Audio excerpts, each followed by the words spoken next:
Hello guys and welcome to this tutorial. We will be making this search widget with the animation effect. So when we click it, it will be expanding. When we click it again, it will be shrinking.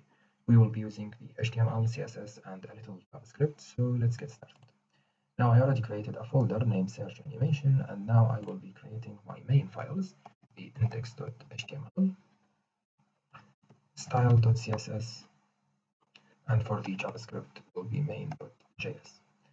Now for the index, I want to use init to create my basic tags, changing the title to search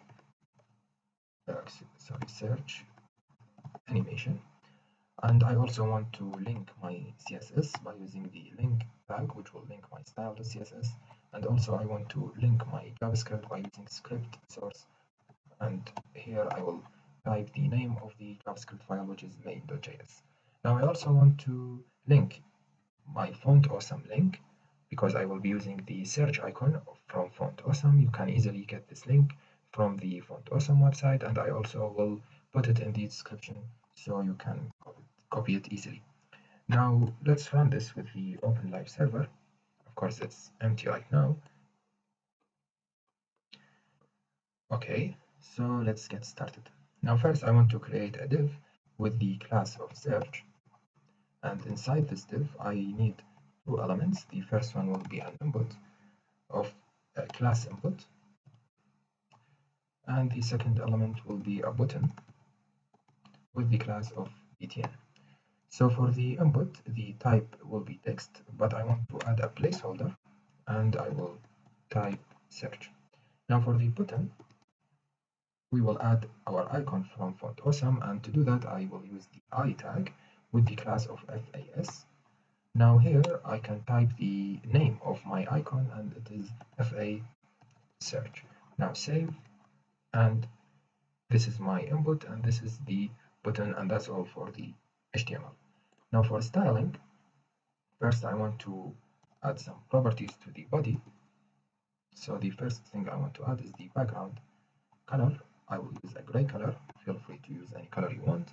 I also want to display my elements flex, align items center, justify content also center, and it will put it in the center. Now I want to display it in the middle of the page, and I only need to add one thing to my body, which is the height. So height will be 100 VH, which is viewport height. Now save, and it's in the middle.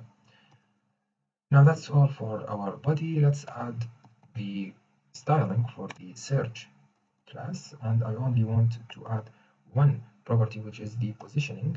So position, relative. And the reason I'm using relative because I want to position the button by using the absolute positioning property to make it cover the input, and I will show you that in just a second. So before working with the button, I will start working with the input class. Now for the input, first I want to change the font size to, let's say, 16 pixels. Then I want to remove the border, so border 0. The width will be 50 pixels. Also the height will be 50 pixels. Okay, now let's add the transition.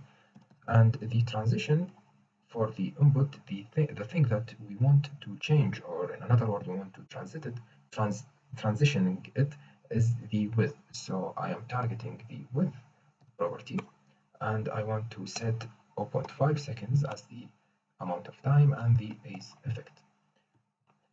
Now let's save. Of course, nothing is happening because we didn't active the transition yet.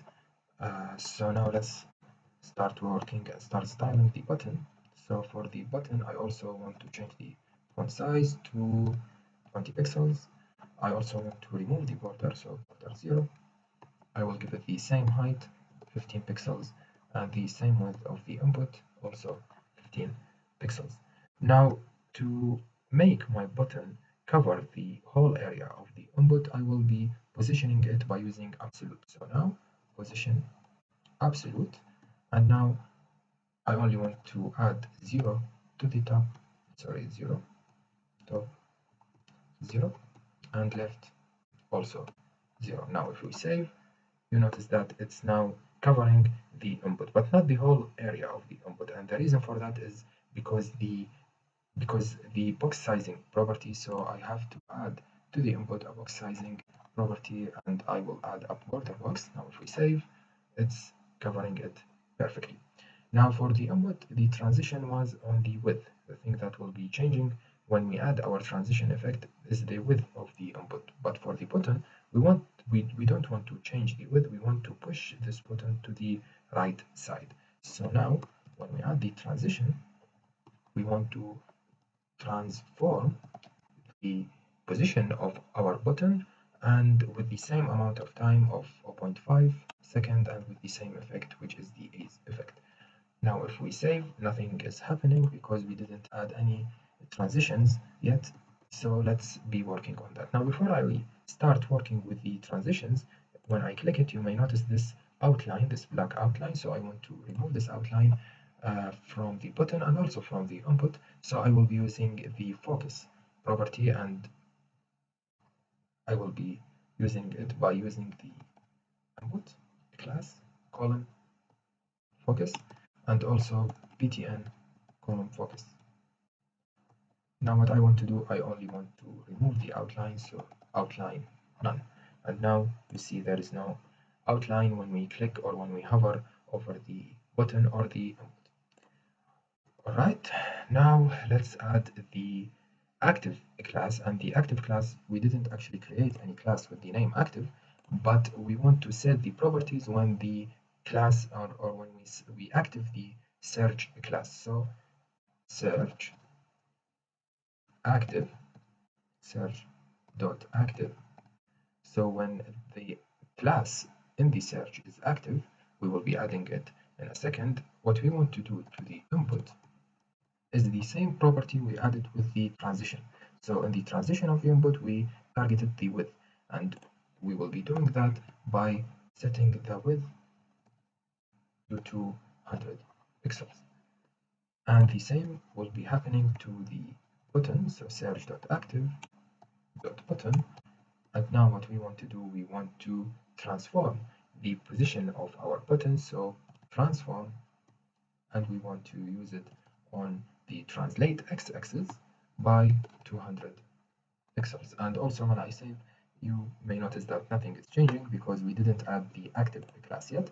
So now on search, if we just added active, it's working perfectly. Okay, before I jump to the JavaScript, I want to add some padding to the input. So padding 15 pixels, and okay, this is much better. Also, we may add like 3 dots here with the placeholder. Okay, so this is, I guess it's better. It looks better for now, and okay, that's it. So let's jump on the JavaScript. Now for the JavaScript, we will be using a very simple code, and the only thing we want to do, we want to toggle the class with the name of active. So each time we click on the button, we want to toggle this active class so we can give this animation effect. So how we will be doing that? First, we want to create a constant. We will name it search document query selectors, and we want to select the class name search, and we also want to do the same thing for the button. So btn document query selectors, and we want to target the btn class. So now we want to add the event listener when we click to the button. So btn dot add event listener. The event we want is the click, and here we will be adding the function.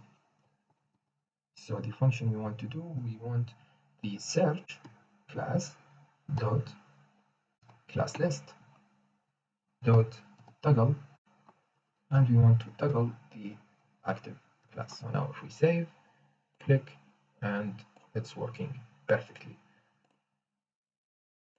We can also add a focus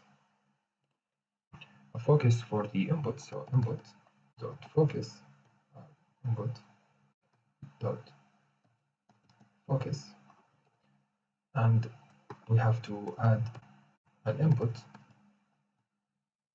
document dot query selectors on the input class. So now when we click, we have to say input dot focus.